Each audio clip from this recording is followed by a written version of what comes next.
নমস্কাৰ বন্ধু-বান্ধৱীসকল সকলোকে আমাৰ ইউটিউব চেনেল চিন্তনী কথালৈ জনাইছোঁ স্বাগতম। বন্ধু-বান্ধৱীসকল আপোনালোক সকলোৱে জানেই যে 2012 চনতে অসম চৰকাৰৰ শিক্ষা বিভাগে LP আৰু ME পৰ্যায়ৰ বাবে টেট পৰীক্ষা অনুষ্ঠিত কৰিছিল আৰু এই 2012 চনৰ পৰা আজি পৰ্যন্ত কোনো ধৰণৰ টেট পৰীক্ষা অসম চৰকাৰে অনুষ্ঠিত কৰা নাই। কিন্তু ভাল খবৰটো হ'ল যে বৰ্তমান অসম চৰকাৰৰ শিক্ষা বিভাগে LP আৰু ME পৰ্যায়ৰ কাৰণে জুলাই মাহত নতুনকৈ টেট পৰীক্ষা অনুষ্ঠিত কৰাৰ বাতৰি প্ৰকাশ পাইছে। সেইকাৰণে শিক্ষিত যিসকল নিবনুৱা আছিল শিক্ষিত নিবনুৱাসকলৰ মনত কিছু আশাৰ সঞ্চাৰ হৈছিল, কিন্তু অসম চৰকাৰৰ এই ভূমিকাৰ কাৰণে এতিয়া সেই আশাও নিৰ্বাপিত হোৱাৰ পথত। জুলাই মাহত টেট পৰীক্ষা অনুষ্ঠিত কৰাৰ বাতৰি প্ৰকাশ পাইছে যদিও কিন্তু আজিলৈকে তাৰ কোনো প্ৰস্তুতি চলোৱা দেখা পোৱা নাযায়। তাৰ কাৰণ হ'ল নতুন ৰাষ্ট্ৰীয় শিক্ষানীতি। কিন্তু এই নতুন শিক্ষানীতি কেনেকৈ টেট পৰীক্ষা অনুষ্ঠিত কৰাত বাধাৰ সৃষ্টি কৰিছে তাক জানিবলৈ আহক আজিৰ ভিডিঅ'টি আৰম্ভ কৰোঁ। এনেধৰণৰ বিভিন্ন বিষয়ৰ গুৰুত্বপূৰ্ণ তথ্য জানিবলৈ আপোনালোকে আমাৰ চেনেল ছাবস্ক্ৰাইব কৰোঁতে বেল আইকনটো প্ৰেছ কৰিবলৈ নাপাহৰিব। NCTE অৰ্থাৎ national curriculum for teacher education নিয়মতে অসম চৰকাৰে LP আৰু ME পৰ্যায়ৰ কাৰণে টেট অনুষ্ঠিত কৰা আছিল জুলাই মাহত, আৰু জুলাই মাহত পৰীক্ষা অনুষ্ঠিত কৰি ছেপ্টেম্বৰ মাহত তাৰ ফলাফল ঘোষণা কৰাৰ কথা আছিল আৰু সেইমতে বাতৰি প্ৰকাশ পাইছিল।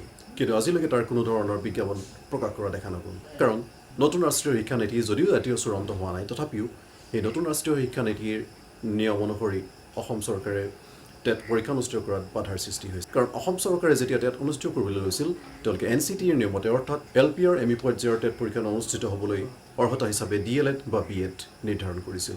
কিন্তু বৰ্তমান যি নতুন ৰাষ্ট্ৰীয় শিক্ষানীতি, এই নতুন ৰাষ্ট্ৰীয় শিক্ষানীতিৰ মতে কেৱল এবছৰীয়া B.Ed ডিগ্ৰী থাকিলে তেওঁলোকে এই পৰীক্ষাত অৱতীৰ্ণ হ'ব নোৱাৰিব। অৱশ্যে যদিও এই নতুন ৰাষ্ট্ৰীয় শিক্ষানীতি চূড়ান্ত হোৱা নাই, তথাপিও টেট পৰীক্ষা অনুষ্ঠিত কৰাত কিছু পলম হোৱা দেখা গৈছে। অহা 22 জুনত নতুন দিল্লীত এই নতুন ৰাষ্ট্ৰীয় শিক্ষানীতি সন্দৰ্ভত সকলোবোৰ ৰাজ্যৰ শিক্ষামন্ত্ৰীসকলক লগ হৈ বৈঠক অনুষ্ঠিত হোৱাৰ কথা আছে, আৰু সেই বৈঠক অনুষ্ঠিত হোৱাৰ পাছতে অসম চৰকাৰে টেট সন্দৰ্ভত কিছু সিদ্ধান্ত গ্ৰহণ কৰিব পাৰিব। যে এই নতুন ৰাষ্ট্ৰীয় শিক্ষানীতিৰ মতে টেট পৰীক্ষাত অৱতীৰ্ণ হ'বৰ বাবে তেওঁলোকে দুবছৰীয়া B.Ed ডিগ্ৰী থাকিব লাগিব। সেই দুবছৰীয়া B.Ed ডিগ্ৰী থকা সকলোকে এই টেট পৰীক্ষাত অৱতীৰ্ণ হ'বৰ বাবে যোগ্যতা হিচাপে নিৰ্ধাৰণ কৰা হৈছে। গতিকে এই ক্ষেত্ৰত অসম চৰকাৰৰ ভূমিকা কি হ'ব, অসম চৰকাৰে এই ক্ষেত্ৰত কেনেধৰণে নীতি নিৰ্ধাৰণ কৰিব, সেই কথা হয়তো আমি এই বৈঠক হ'ব সেই বৈঠকৰ পাছতে গম পোৱা যাব। গতিকে এই কাৰণেই জুলাই মাহত টেট পৰীক্ষা অনুষ্ঠিত কৰাৰ আশা তেনেই ক্ষীণ। নতুন ৰাষ্ট্ৰীয় শিক্ষানীতিয়ে যি দুবছৰীয়া B.Ed ডিগ্ৰী যোগ্যতা হিচাপে নিৰ্ধাৰণ কৰিছে, গতিকে তাৰ কাৰণেই টেট পৰীক্ষা অনুষ্ঠিত কৰাত কিছু বাধাৰ সৃষ্টি হৈছে। আনহাতে ৰাষ্ট্ৰীয় মাধ্যমিক শিক্ষা মিছনেও হাইস্কুলৰ কাৰণে টেট পৰীক্ষা অনুষ্ঠিত কৰাৰ কথা প্ৰকাশ পাইছে, কিন্তু হাইস্কুলৰ এই টেট পৰীক্ষা অনুষ্ঠিত কৰিবলৈ কোনো প্ৰস্তুতি এতিয়ালৈকে আৰম্ভ কৰা নাই। ইয়াৰ কাৰণো যে ন্যায়ালয়ত চলি থকা সেই গোচৰৰ প্ৰতি শিক্ষা বিভাগে কোনো গুৰুত্ব দেখুৱাই কাৰণেই হাইস্কুলৰ কাৰণে টেট পৰীক্ষা অনুষ্ঠিত হোৱাটো অতি ক্ষীণ। কাৰণ বৰ্তমান যি পৰিস্থিতি, গতিকে সেই বৰ্তমান পৰিস্থিতিত হাইস্কুলৰ কাৰণে টেট পৰীক্ষা অনুষ্ঠিত কৰাটো সম্ভৱ নহ'ব। আজিলৈ ইমানেই।